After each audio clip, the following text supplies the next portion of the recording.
Oi, pessoal! Como vocês estão? Que alegria estar mais uma vez aqui com vocês. E hoje eu quero contar para vocês que nós vamos conversar sobre uma boneca que é muito especial para mim. Vocês sabem, eu era bonequeira antes de ir para a educação. E a bailarina era uma das bonecas que eu mais fazia no meu ateliê. E hoje eu vou te ensinar como fazê-la passo a passo.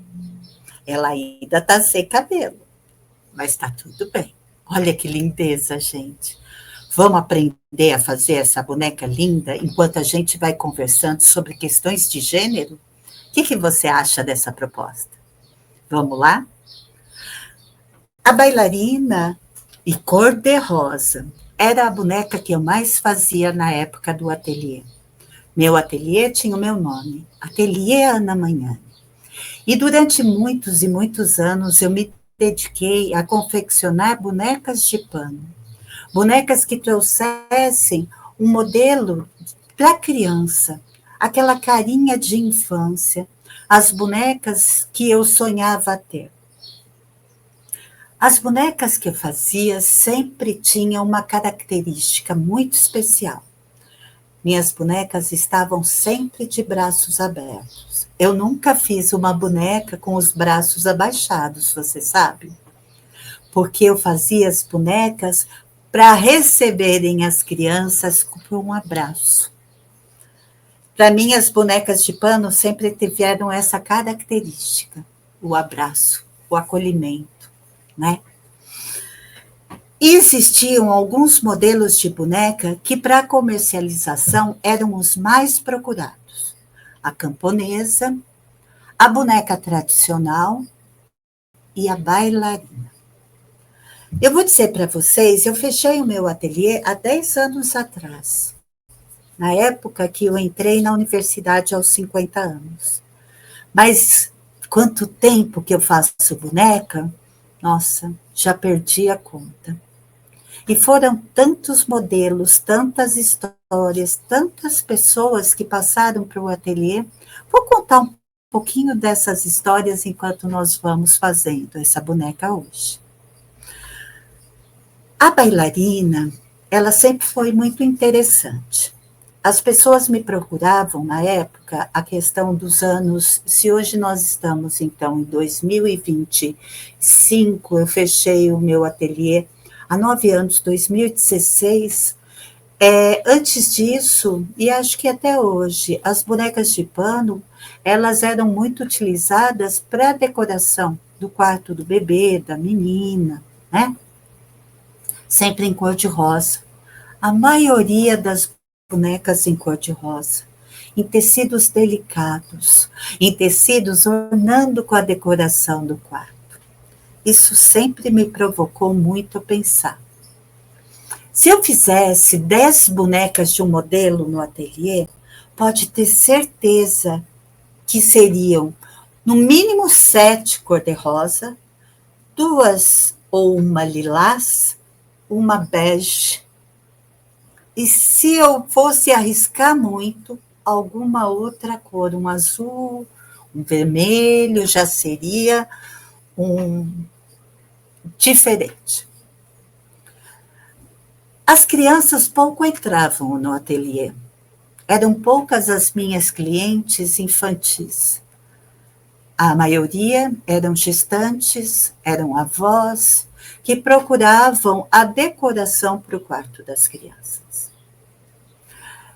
Isso sempre me incomodou e me fez começar a pensar uma série de questões que hoje eu discuto nas minhas pesquisas, né? Que são questões de gênero, questões étnico-raciais, questões ligadas ao sexismo, as hierarquias. Então, tudo isso começa lá atrás, enquanto eu fazia minhas bonecas. O ateliê era uma casa. A sala de entrada, um quarto lateral e o outro quarto da frente eram cheios de prateleiras com bonecas de diversos modelos e cores, em tons de rosa. poucas, mas em outros tons. Ah, mas eu tinha em outros tons, quando eu fazia Emília, quando eu fazia bonecas, princesas de alguns determinados filmes, né? Porque as bonecas tradicionais, cor de rosa, não é? E aí eu me perguntava, e pergunto para você hoje, por que que nós temos essa referência tão forte do cor-de-rosa para menina? Aonde surge essa questão? Você sabe me dizer? Eu fui procurar muito entender aonde estava isso. Porque, historicamente, nós temos que entender que o cor-de-rosa, os vestidos, as saias, eram roupas masculinas. Você sabia que em muitas culturas, inclusive europeias, os homens usavam saia e salto alto? É verdade. As cores, o cor-de-rosa era uma cor para homem, não era uma cor ligada ao feminino.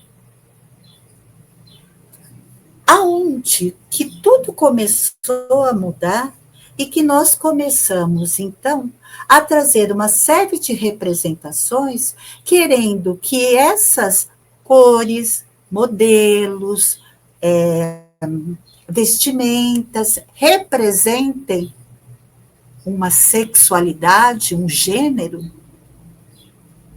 são imposições sociais, né? Hoje eu compreendo, através das leituras e das pesquisas, que tudo isso surge como normas, como imposições, para categorizar, para dizer, olha, a menina tem que vestir isso porque é uma cor mais feminina, mais delicada, uma cor mais ligado à sensibilidade, é mais ligado às emoções. Veja, o cor-de-rosa, ele é derivado, né, do vermelho, ele vai clareando. Lembra quando a gente vai misturando o branco, né, e fazendo composições com as cores primárias, até chegar no cor-de-rosa? E o cor-de-rosa, vindo dessa linha, né, é uma cor quente, é uma cor que liga o coração. Já o azul, que foi destinado aos meninos também como uma imposição social, é uma cor ligado ao gelo, ao frio, à frieza, à razão. Veja que interessante que até as cores que nós normatizamos utilizar como referenciais de ser menino ou ser menina estão ligados à racionalidade e às emoções. Como se os homens não pudessem ser emocionais, como se as meninas não pudessem ser racionais. São só normas, gente.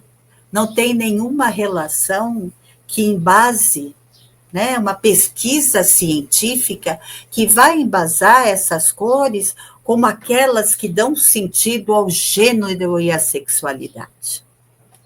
Tá certo? O menino não vai deixar de ser menino se usar cor-de-rosa. Assim que a menina também não vai deixar de ser menina se usar o azul. Veja, pense uma coisa.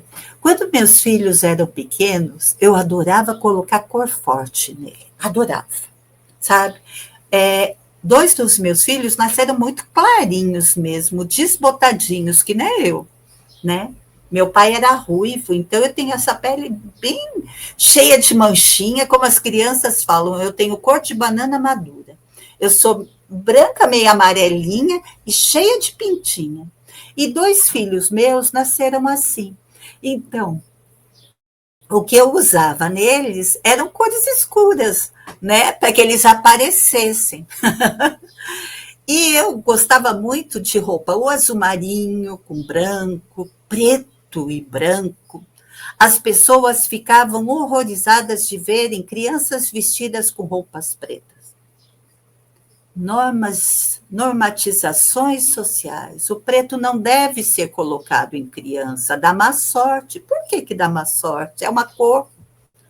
Não tem sentido nem significado nenhum na cor da vestimenta dele. Não é verdade? Só para a gente começar, então, a pensar um pouquinho o que nós hoje vamos conversar sobre bailarinas. Então, hoje é esse modelinho que nós vamos estar fazendo juntas, tá bem? Se der tempo, nós chegamos no cabelinho, senão nós faremos ele num próximo vídeo, tá bom? Então, essa bailarina, ela tem este corpinho, e veja, gente, tirando a roupinha, o tutu, eu não sei que é uma menininha, não é? Ó, é um corpinho de boneco. Cabeça, braços, corpo e pernas. Mas olha que interessante, vocês sabem que eu estou trabalhando com uma mala de bonecas para contar histórias e coletar sonhos das crianças.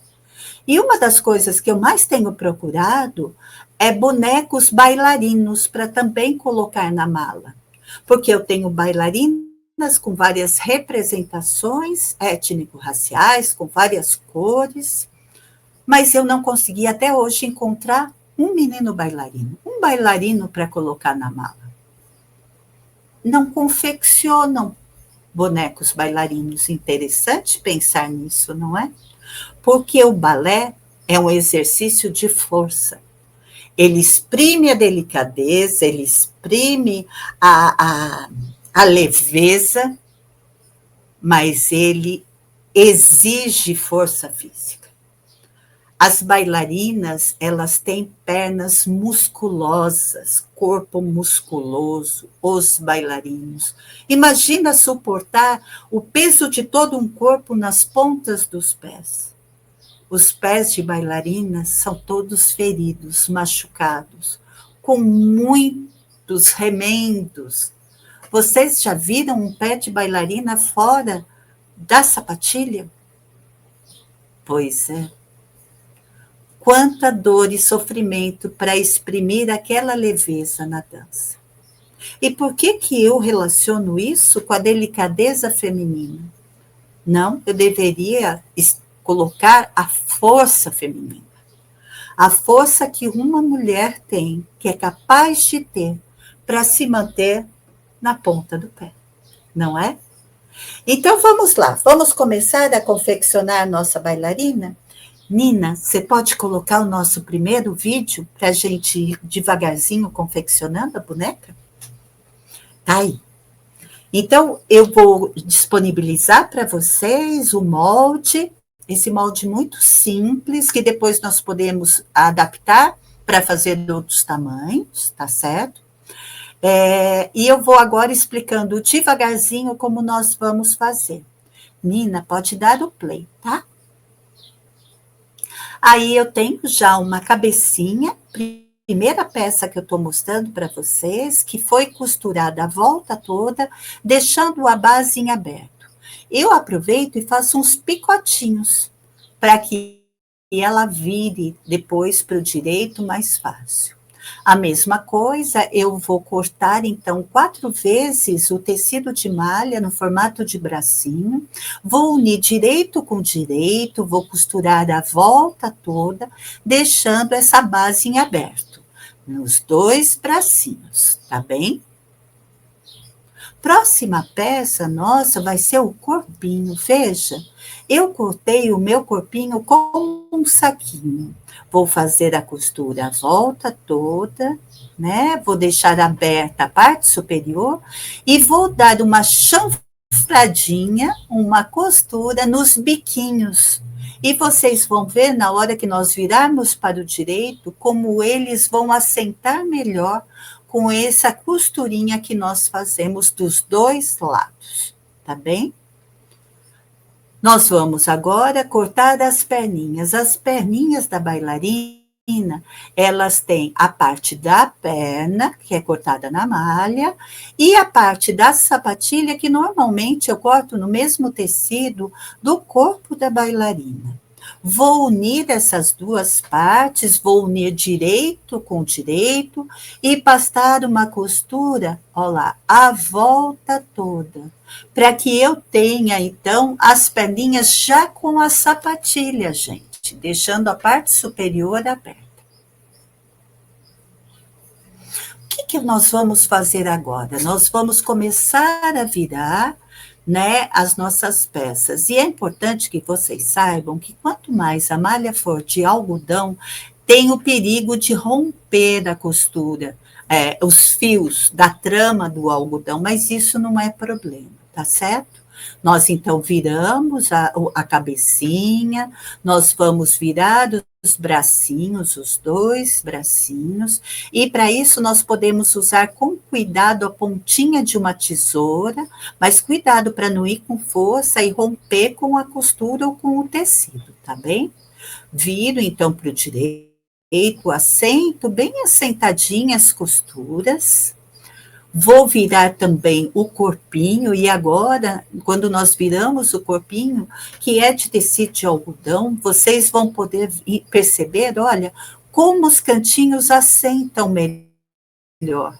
E vai ficar mais fácil para nós montarmos a nossa bailarina. E a última etapa, então, olha lá, os cantinhos, corpinho virado, pronto.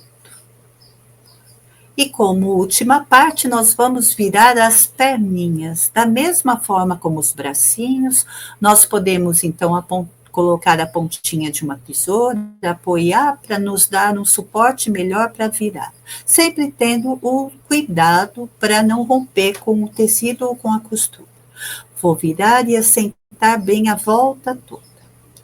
Todas as peças, então, estando viradas, prontas, nós vamos começar o processo de recheio. Veja, eu vou rechear as peças com a fibra siliconizada, né? É uma fibra sintética que é muito utilizada para recheio de bonecos. Ela tem uma manutenção mais fácil, pode ser colocado na máquina de lavar roupa, sabe? Para fazer uma higienização quando a boneca está pronta.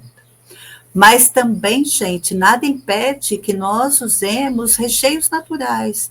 Nós podemos encher com algodão, nós podemos encher com lã, já enchi muita boneca com macela, já enchi muita boneca com paina. Com o que nós quisermos, nós podemos rechear as nossas bonecas.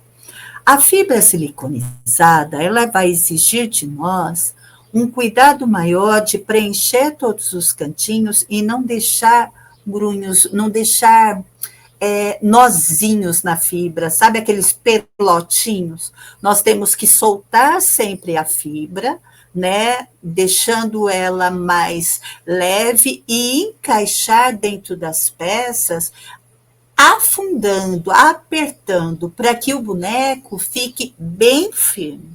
Nós não podemos fazer uma boneca com o recheio sobrando espaço dentro.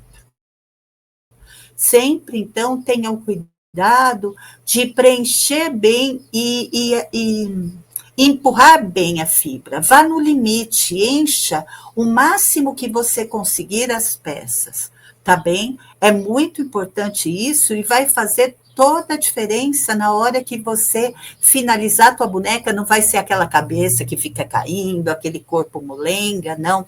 Você vai ter uma boneca muito firme e que vai durar muito tempo na mão da criança. Veja, ainda tem um espaço faltando, vocês veem que eu ainda estou empurrando a fibra lá dentro, tá? Não tenham dó de usar fibra, de usar recheio, façam muito recheado, tá certo? Para que vocês tenham uma boneca de qualidade. Viram como ficou bem recheadinho? Bem, e olha, até deixe um pouco de fibra soltando, como se ele tivesse estufado no máximo, porque esse é o limite que nós precisamos para o recheio de todas as peças. Faça isso com todas as peças da boneca, e agora podemos tirar esse vídeo, Nina? Depois de todas as peças bem recheadinhas, bem cheinhas, no meio também, gente, da do recheio siliconizado, eu utilizava, eu tinha por costume colocar um pouquinho de ervas naturais, para que essa boneca sempre tivesse um aroma. Então, eu colocava um pouquinho de lavanda, um pouquinho de camomila, sempre ervas calmantes, tranquilizantes, que tivessem uma boa aceitação e que não tivessem perigo de causar nenhum tipo de alergia nas crianças, tá bem? Até aqui tudo bem? Vocês entenderam, então, que nós temos que rechear muito bem todas as partes do boneco, que nós temos, então, que deixar eles bem preenchidos, bem fortes, para agora começar a costurá-los. Tudo bem? Vamos para essa parte agora? Nina, podemos continuar e colocar o outro vídeo?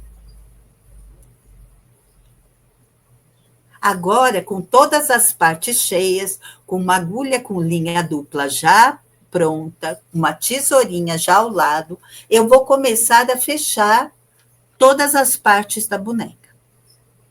Começo pelos dois bracinhos, vejam. Eles já estão bem recheadinhos. Eu vou costurar essa parte superior com um alinhavo mesmo, tá, gente? Procurem fazer um alinhavo menor. E aí, eu achei muito interessante que justamente essa peça que eu peguei para demonstrar para vocês deu defeito. A costura rompeu. Olha só, e o que eu faço, Ana? Eu tenho que desmontar tudo e fazer tudo de novo? Eu vou oferecer para vocês uma opção. Quando eu estava fazendo uma produção de pequenas bonecas e acontecia isso, e eram pequenos desmanchados como esse, eu vou mostrar para vocês como nós podemos fazer para consertar sem ter que desmanchar, tá bom? Então, vamos lá. Vocês estão vendo que eu estava com um pouquinho de dificuldade para me enxergar, para enxergar a costura que eu estava fazendo, mas eu acho que eu estou indo bem, né, gente? Olha lá. Dei a volta toda, vou empurrar, não tiro o recheio, eu empurro ele para dentro, começo a empurrar também a bordinha do tecido que sobrou, como se fosse um fuxico. Eu vou empurrar essa bordinha para dentro, porque eu quero que tenha um bom acabamento. Nossa, se ficarem uns pedacinhos que não querem entrar, eu pego a ponta da tesoura, que eu estou tendo dificuldade em achar ali, está tudo bem, e vou empurrar para dentro. Olha lá, gente. Estão vendo como faz? Tudo para dentro, um bom acabamento. Olha lá. Fecho, como se eu fechasse um fuxico. Vou dar um nozinho aí para arrematar, tá bem? E agora eu vou mostrar para vocês, sem tirar a própria linha, eu vou ali para onde teve o desfiadinho, né, o desmanchadinho, e vou começar a fazer uma costura invisível. Vocês já fizeram costura invisível? Ela é muito simples. Você dá um pontinho de um lado, passa para o outro lado, dá outro pontinho, tá vendo o movimento que eu estou fazendo com a mão? Ó, de um lado para o outro, ó. Pego de um lado, dou um pontinho. Vou para a mesma distância do outro e dou outro pontinho. E vou puxando essa linha, ela vai fechando, tá vendo? Olha, mesma coisa, do outro lado. Vocês vejam que muitas vezes, olha, a linha que soltou, ela não fica totalmente para dentro, não tem problema, nós vamos arrumar isso, tá?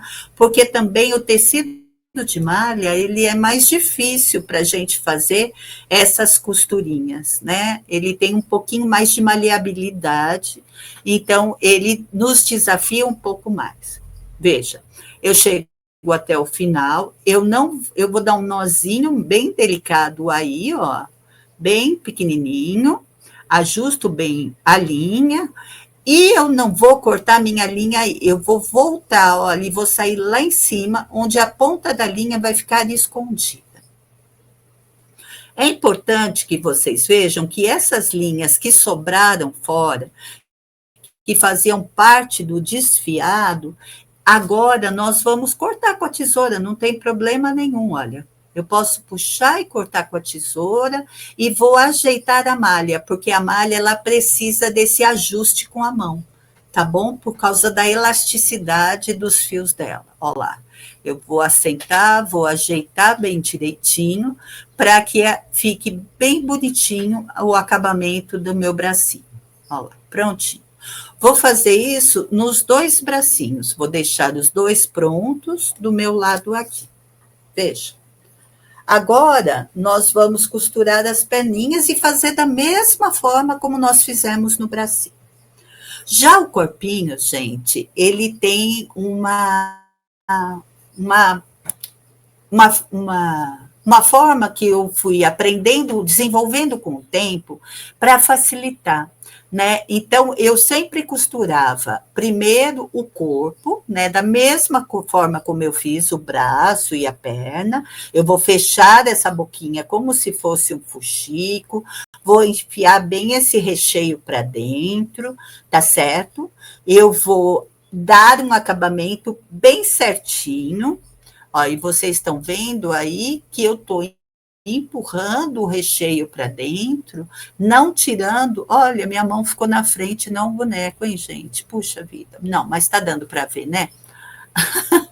Agora eu empurro, né? Olha lá, empurro para dentro, puxo e fecho o saquinho, olha lá. Dou um nozinho e reservo. Eu sempre procuro dar 1, 2 nozinhos, deixando bem reforçados. Vocês lembrem que essa parte do corpo e cabeça é a parte que mais desmancha em boneca. Vocês sabiam? Que mais rompe nas bonecas é o corpinho, essa ligação da cabeça com o corpo. É onde as crianças mais fazem arte aí, né? Aí eu queria que vocês acompanhassem que eu vou fazer a mesma coisa na cabecinha. Eu estou fazendo o mesmo fuxico, eu vou dar a mesma volta. Vocês estão vendo, acompanhando? Vou fazer esse mesmo trabalho, né? A volta toda, deixando a minha cabeça, gente, muito firme. Eu preciso que a cabeça fique muito firme, tá certo? Porque para não ter aquelas bonecas, gente, isso é um cuidado que a gente tem que ter, que ficam a cabeça caindo. Não dá certo nós fazermos boneca com nada dentro para manter como se fosse um pescoço. Nós temos que fazer corpo bem firme, bem recheado, e a cabeça também bem firme e recheada. Vou fechar, vocês estão vendo aí que eu estou fechando, né, a cabecinha, vou dar um nozinho, vou deixar ela bem recheada, e aí eu vou partir para fazer agora a união. Não soltei a minha linha, eu vou agora unir com pontos invisíveis a cabeça ao corpo. Tá vendo, gente? Vou dando a volta toda, unindo a cabeça da boneca ao corpo, né? Com pontos bem fortes, bem firmes. De uma forma bem simples, então, nós vamos fazendo essa primeira volta, dando esses pontos invisíveis, firmando a cabecinha ao corpinho, tá bom? Nessa primeira volta, então, gente, não precisa ter um acabamento perfeito, o que eu preciso é fixar o corpo e a cabeça. E aí, nós vamos partir para a segunda volta. A segunda volta, sim, eu preciso fazer com mais delicadeza e vou ajustando melhor a cabecinha, vou arrumando aonde eu preciso. Olha, ali tinha, lembra que nós tínhamos no nosso tecido um pequeno desfiadinho do tecido de malha? É nesse momento que eu vou dando esses ajustes, esses acabamentos, que eu vou deixando com que a boneca fique perfeita. Lembrando sempre que a cabeça, essa parte é a parte principal da boneca, né? Essa parte da junção da cabeça com o corpo, que a boneca precisa ficar mais firme, tá bom? Que bem cheia, bem recheada, com uma costura bem firme, nós vamos ter uma boneca que vai durar muito tempo, que vai render muitas brincadeiras com as crianças. Então, eu já estou chegando ao final da segunda volta, eu já estou terminando. Vejam, essa bonequinha, eu fiz uma experiência de já pintar antecipadamente o rostinho. Quando eu fazia produção em larga escala, era uma prática que eu tinha, né, de já pintar, mas para começar, eu não recomendo, tá? Eu recomendo que vocês pintem depois que a boneca estiver montada, para não ter perigo do rostinho ficar fora de lugar. Até porque vocês estão vendo que a pintura que eu proponho para essa boneca é muito simples. Depois eu vou explicar para vocês com mais cuidado, mas aí já estamos com todas as partes prontas para montar a nossa bailarina. Pode tirar, Nina, já está prontinha essa parte. Pronto, gente. Então, nós já temos o nosso corpinho montado, nós já temos as nossas perninhas cheinhas, né? Nós já temos os nossos bracinhos também prontos. E agora eu vou explicar para vocês como fazer a união do bracinho com a boneca. Eu passo uma linha aqui, olha, eu entrei, eu vou dar mais uma costuradinha. Essa parte eu prefiro fazer ao vivo aqui com vocês, até para a gente poder ir costurando. Olha, eu vou firmar muito bem essa minha linha aqui, tá? Vocês viram? Ela tá bem firme. Eu vou pegar o corpinho, olha, e eu vou passar a agulha, ó, de uma lateral daqui, ó, do corpo, para o outro lado, na mesma distância do pescoço, ó. Viram? Vou puxar. Opa! Olá, meu bracinho já ficou no lugar. Agora, o que eu vou fazer? Vou segurar bem juntinho, vou dar um ponto bem justinho aqui, né? Vou puxar e vou encaixar o outro bracinho, ó. Olha que simples, gente. Por que eu faço assim? Porque fica mais seguro o braço da boneca, tá bem? Ó. Passo de um lado para o outro, e eu não tiro a mobilidade do braço. Isso é muito importante quando nós falamos de bonecas de pano. Vou puxar, vou passar novamente nesse braço, vou voltar por dentro e vou deixar, gente, muito firme. Muito, muito, muito firme. Que a criança possa mexer e puxar e não ter perigo de romper o braço da minha boneca. Tá certo? A próxima etapa são as pernas. A perna da bailarina, normalmente, eu colo, tá? Eu vou pegar, então, a perna, vou passar uma boa quantidade de cola quente aqui e vou posicioná-la na parte de baixo da boneca. São bonecas que vão ficar em pezinhas, né, gente? Então, eu vou colar as duas perninhas da boneca. Olha lá, já acabei de colar. Elas vão ficar muito firmes, os braços firmes. Gente, teste, tá? Porque criança vai fazer isso. E a boneca, ela tem que ser resistente às brincadeiras e às invencionices que as crianças vão criar. Tá bem? Corpo da boneca, olha que corpo mais bonito, que corpo mais firme, mais bem acabado. Muito simples, não acharam? Não tem nada de especial aqui, gente. Esse é um corpo básico para fazer uma boneca de pano bem feita. Usem malha de qualidade, usem tecido de qualidade e com certeza vocês vão ter um produto final que vai agradar a todo mundo. Agora falta o tutu da minha bailarina, não é? Normalmente, gente, cor de rosa. E para não desagradar a maioria, aqui está ele, prontinho. O que eu fiz? Eu peguei um tule, que eu vou mandar a medida para vocês certinho. Eu dobrei em 4, tem 4 partes aqui, tá? Dobrei e passei um alinhavo a volta toda. Você já pode fazer isso no corpo da bailarina. É que como a gente fazia em grande quantidade, eu acostumei a fazer já os tutuzinhos e deixar eles prontinhos assim.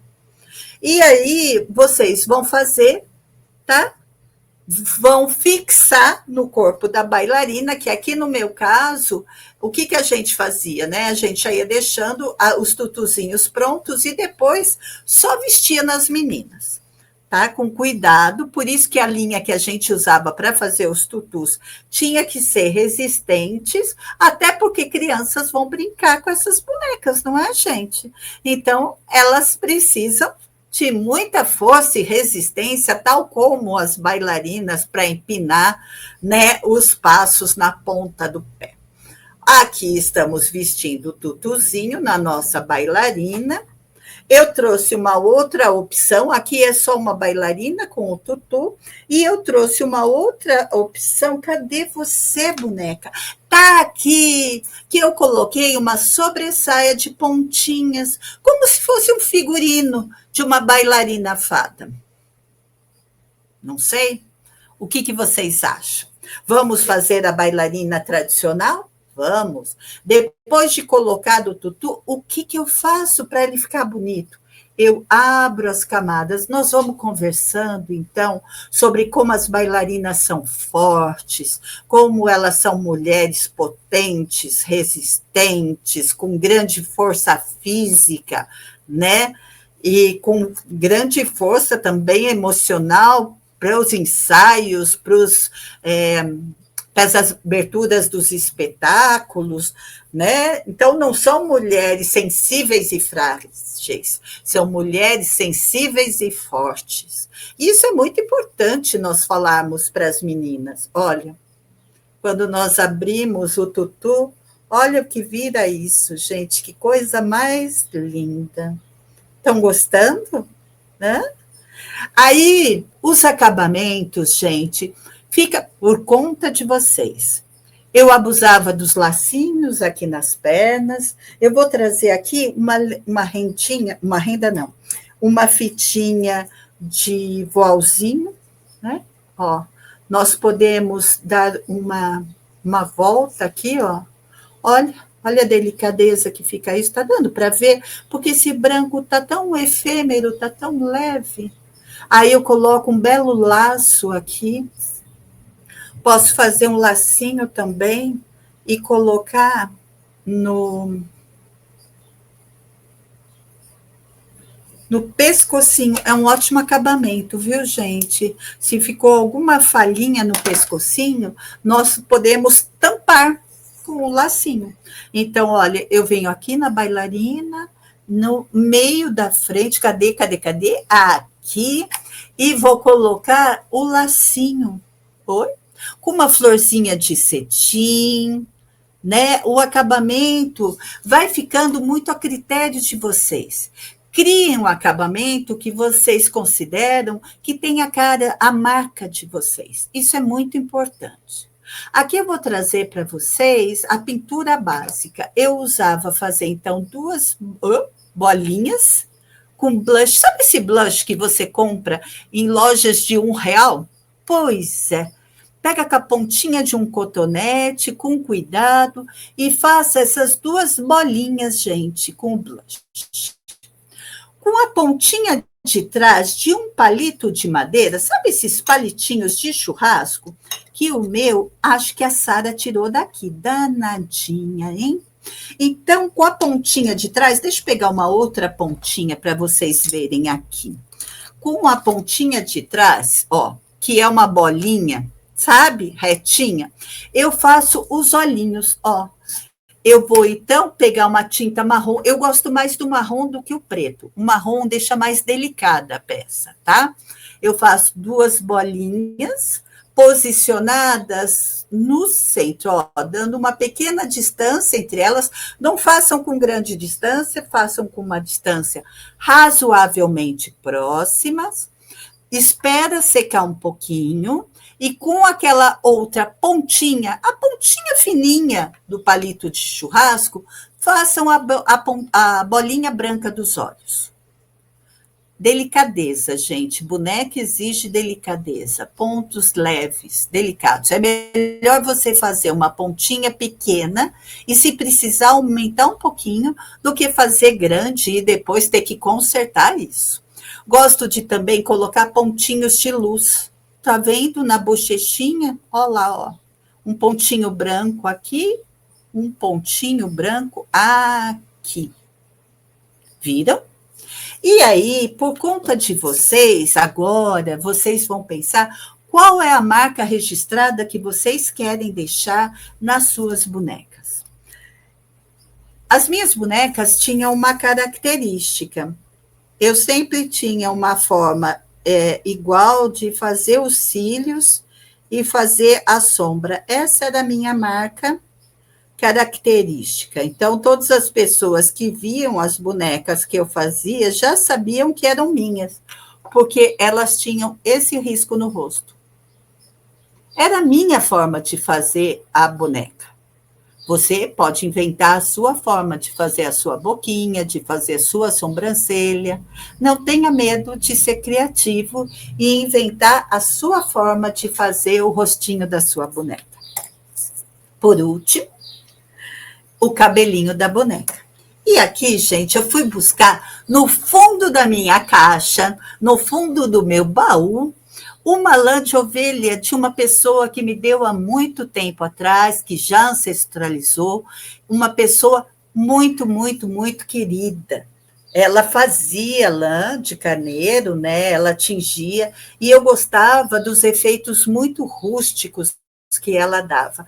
E para essa aula especial aqui no seminário, eu não poderia deixar de trazer essa lembrança querida para cá. E aí, o que eu fiz? Eu utilizei um caderno mesmo, eu enrolei na largura do caderno, várias vezes a lã e cortei. Essa é uma medida ideal para este tamanho de bonequinha. Depois eu vou passar a medidinha certinha, vocês podem ficar aí calmos, tranquilos, que vai dar tudo certo. E aí, gente, o modelo mais tradicional, junto às lãzinhas, amarro no meio, tá? Aqui, como é uma lã mais grossa, ele vai ter um meio mais largo, e eu vou utilizar de duas formas. Eu posso fazer uma bailarina aqui, eu vou colocar o cabelinho aqui em cima, e eu vou usar trancinhas, eu vou deixar solta, aí é meu gosto, é meu desejo, o que eu quiser fazer. Mas se eu quero fazer uma bailarina tradicional, eu vou posicionar no meio da parte de baixo e vou arrumar este cabelo para cima. Olha aqui, ó, dos dois lados, e vou fechar com cola quente, tá, gente? E vou formar o coquinho aqui em cima. Pronto! Não tem nada mais especial, mas a gente pode fazer um dia só de cabelo de boneca. Tá valendo? O que vocês acharam desse nosso encontro de hoje? Em que nós conversamos sobre gênero, conversamos sobre bonecas, conversamos sobre normatizações sociais que não tem nenhum embasamento científico e que a gente continua a reproduzir sem pensar, não é? E aí, uma questão muito importante. Nós precisamos trazer também a representatividade dos bailarinos para os bonecos, né? Porque, afinal de contas, balé é um esporte, é uma arte de força. E também os meninos podem estar aí fazendo balé, dançando balé, praticando balé. É lindo demais, né? É muito bom a gente poder permitir que cada um trace o seu caminho. Que as imposições sociais, essas normatizações de gênero, não impeçam que cada um realize os seus sonhos. Isso é muito importante. Nós mudamos a forma como antes, né? Antigamente, eles criavam normas para dizer o que podia e o que não podia. Gente, dançar não muda a sexualidade de ninguém, não é? Assim como jogar futebol também não muda. É importante que nós rompemos com essas normas e que nós permitamos que as crianças experienciem tudo, né? Que eles possam ser o que eles quiserem ser. Foi um prazerzão estar aqui com vocês hoje e espero que vocês tenham gostado dessa nossa oficina. Até breve, viu?